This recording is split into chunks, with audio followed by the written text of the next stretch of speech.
especialista em investimentos, cofundador e COO do grupo B8 Partners. Tudo bem, Beni? Boa tarde, seja muito bem-vindo ao Fast Money. Boa tarde, tudo bem, Natália? Feliz ano novo a você e a todos que nos acompanham. 2026, maravilhoso para você também, Beni. E obrigada pela disponibilidade de estar aqui com a gente nesse dia 2 de janeiro. Bom, vamos falar então do cobre, né? Porque depois do ouro e da prata baterem recordes, ele veio aí, explodiu mais de 40% em 2025 na Bolsa de Metais de Londres. Por que então que ele virou esse protagonista? Ele é o protagonista entre os metais nesse momento, Beni? Ele é, sim, um dos grandes protagonistas. O cobre, ele é um elemento base para a eletrificação e a eletrificação está em alta no mundo inteiro. Então, quando a gente trata de geração distribuída de energia, microgeração distribuída, quando a gente trata de estações de recarga de veículos elétricos, por exemplo, ou mesmo a dedicação do cobre à infraestrutura de inteligência artificial, à infraestrutura de data centers, a gente tem uma demanda cada vez mais crescente, porque são os grandes papéis que têm tracionado as bolsas de valores no mundo inteiro. Se nós observarmos os papéis mais valiosos nos Estados Unidos, por exemplo, as ações mais valiosas, elas estão direto ou indiretamente atreladas à inteligência artificial e necessariamente sua cadeia de valor. Então, essa alta de mais de 40% no cobre, ela é parte justificada por essa estrutura de eletrificação no mundo inteiro e também pela sua escassez estrutural. O Chile, o nosso vizinho aqui latino-americano, é o maior produtor de cobre no mundo, mas a produção do minério em si, ela não é suficientemente abundante para suprir a cadeia de valor na ponta. Então, a escassez infraestrutural e também a questão dos custos para que você tenha uma maior oferta na ponta fazem com que haja uma majoração do preço dessa commodity ainda na sua origem, acompanhando inclusive tendências de alta de outros metais, mas por razões diferentes. Mas o que nós temos percebido é que além do próprio cobre, Natália, a gente tem outros metais também ligados à eletrificação e à cadeia de valor de data centers sendo puxados para cima, como a prata e outros tantos que estão ligados também, estanho, alumínio e etc. Então, ia justamente falar disso, né? Porque essa ligação entre a expansão da inteligência artificial e essa demanda, né, por metais, ela pode não ser óbvia para todo mundo. Então, Beni, a gente está falando de data center, de rede elétrica, é isso, né? Exatamente isso. Então, o cobre é um dos metais com um melhor custo-benefício de condutibilidade elétrica e amplamente usada na indústria de uma forma muito ampla, em função da sua oferta e também da sua aplicação. Existem outros metais com melhores níveis de condutibilidade, mas eles são escassos em termos de oferta e também talvez não tão utilizáveis na linha de produção. Então, o cobre ele tem esse diferencial e aplicado à ampla eletrificação, que tem sua ligação direta com a maior oferta de energia elétrica por países diversos, e também, especialmente, a cadeia de valor de mais veículos elétricos, mais eletrificação nas casas, nas estruturas prediais, na indústria de uma forma geral. Então, a demanda por cobre tem crescido muito. E a gente não tem hoje outro metal com tamanha flexibilidade para substituir o cobre. Ele é um metal bastante único para essa aplicação elétrica e a gente não consegue imaginar a nossa vida sem uso de eletricidade. Então, ela é bastante estratégica. Uma coisa que tem impactado muito, Natália, essa volatilidade para cima, basicamente é centrada em dois vetores da economia mundial, Estados Unidos e China. Então, quando nós olhamos para os Estados Unidos, talvez eu esteja me adiantando aqui, mas quando a gente olha para os Estados Unidos começaram um ciclo de corte de juros. Com menor taxa de juros nos Estados Unidos, lembrando que os Estados Unidos são considerados o país livre de risco mundial em termos de aplicações financeiras. Então, você tem a redução de uma taxa de juros das treasuries norte-americanas sendo impactadas no médio e longo prazo, os yields desses papéis norte-americanos são menos atrativos, então tem uma corrida natural, gradativa, para outras reservas de valor. O cobre é um deles. Entendi. Por outro lado... Pode continuar.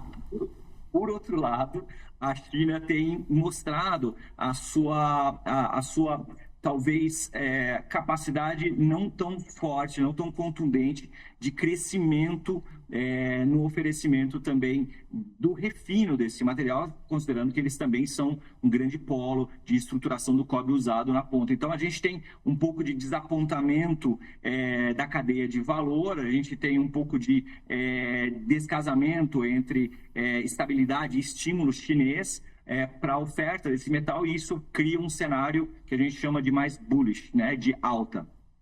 E essa produção, a gente tem produção de cobre aqui no Brasil, né? Onde mais essa produção é relevante?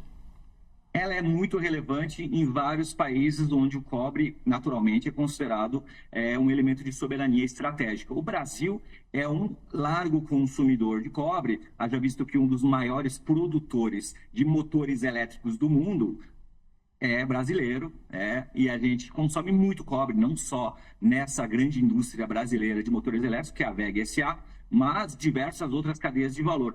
Mas o refino, ele não é tão trivial. Nós já fomos mais fortes no Brasil no refino do cobre. Hoje nós somos mais dependentes de outros países, então a gente tem a China como preponderante no refino, e aí você tem a escassez, o gargalo de refino vindo da China, mas você tem países como Estados Unidos e vários países europeus que têm sua própria capacidade instalada, porque o cobre, novamente, ele é um elemento que trata da evolução industrial e é um elemento, de certa forma, de soberania dos países. Você depender muito fortemente de terceiros faz com que você tenha eventual escassez. Fazendo um paralelo aqui, é mais ou menos o que está acontecendo com o silício, né? Os processadores computacionais. Quando você tem a concentração em poucos países que produzem aqueles semicondutores, aqueles processadores de computador, numa eventual volatilidade macroeconômica, num risco geopolítico, você pode ficar sem.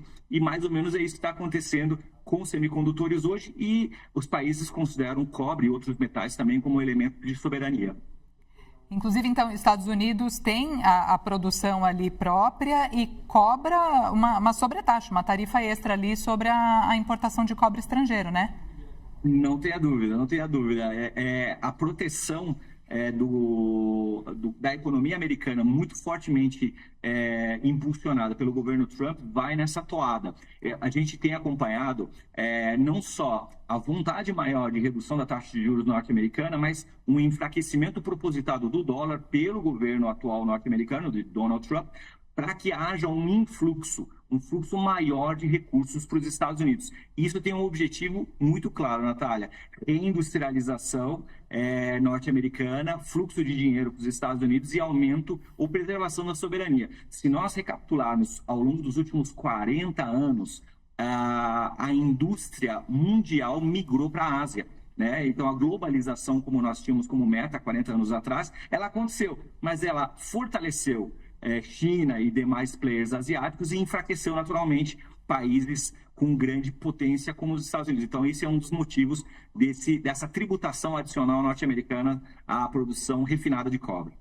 E aí, no meio dessa escassez toda aí que a gente está comentando, tem previsões, né? Goldman Sachs, JP Morgan apontam um cobre ali acima de $10.000 por tonelada em 2026. Queria te ouvir sobre isso e sobre se ele ainda cabe numa carteira de investimentos aí diversificada. Qual que é a sua recomendação, Beni? Perfeito. A gente está acompanhando de perto essa possibilidade dele mais que dobrar de valor, o cobre mais que dobrar de valor a sua tonelada, por uma série de fatores. Então, a gente tem o cenário mais altista, que depende basicamente de mais cortes de juros do Fed, lembrando que o presidente Donald Trump anunciou uma possível substituição do presidente do Fed. Jerome Powell talvez não fique como presidente agora, já no início de 2026. Isso poderia acelerar corte de juros nos Estados Unidos.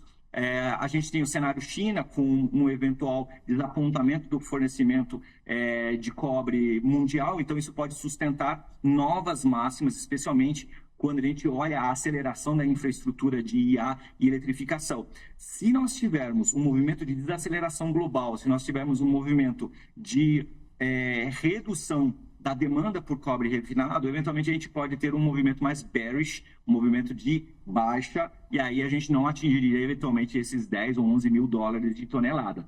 Mas é um cenário muito otimista e, assim, Natália, sendo bastante prático, Os três principais metais que podem compor, ou deveriam compor a carteira de investidores, principalmente via ETFs, cresceram muito nesse ano. Então, se você observar, o ouro cresceu 64% ao ano de 2025. Foi a maior alta desde 1979. A China é a maior produtora de ouro no mundo. A prata vem na sequência, com mais de 150% de crescimento em 2025. A prata reinou absoluto, porque ela é um misto de ouro e cobre, então ela, por questões estruturais, surfou uma onda fantástica. México e China competem entre maiores produtoras de prata. E, naturalmente, o cobre nessa toada, mais de 40% de crescimento. Então, sim, faz muito sentido, considerando que 2026 ainda deve ser um ano de instabilidade geopolítica e macroeconômica, ainda com muita incerteza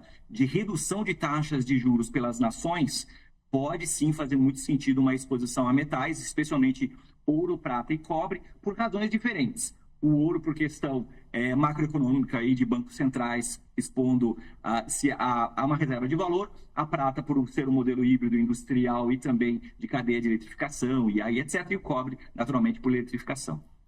Boa, então ainda está em tempo, Beni, mesmo que a gente já tenha visto essa valorização, não tem no teu radar aí um risco de uma correção de preço no curto prazo, não, né?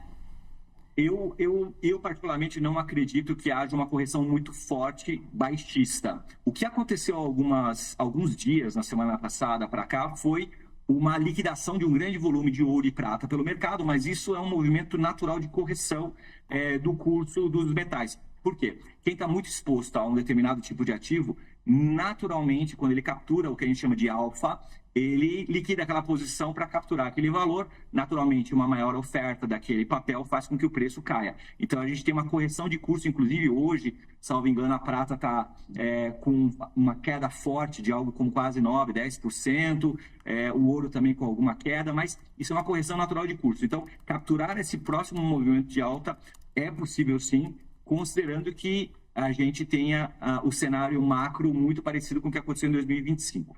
Perfeito, quero agradecer Beni Fard, especialista em investimentos, cofundador e COO do Grupo B8 Partners, pela entrevista. Muito obrigada, excelente ano e até a próxima.